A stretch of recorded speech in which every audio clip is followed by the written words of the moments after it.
ابراہیم خلیل اللہ نے جو بنایا اس کا ذکر بھی پہلے پارے میں آتا ہے.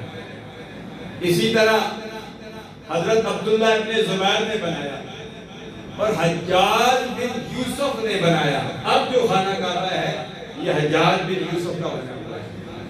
اللہ کام لیتا ہے تو جو دین کے دشمن ہوتے ہیں اللہ ان سے بھی کام لے لیتا ہے. یاد رہے حجاج بن یوسف اور یزید نے خانہ کعبہ پر حملہ کیا تھا.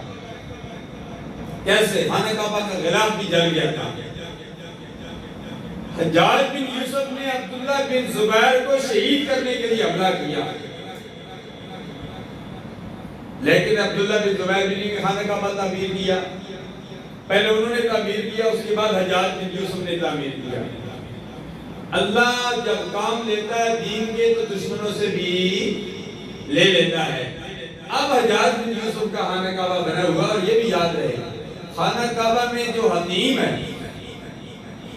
ہے جو خانہ کعبہ کا حصہ ہے، خانہ کعبہ کا حصہ ہے، اور وہاں حضرت اسماعیل علیہ السلام اور حضرت حاجرہ علیہ السلام کی قبریں وہاں دفن ہیں.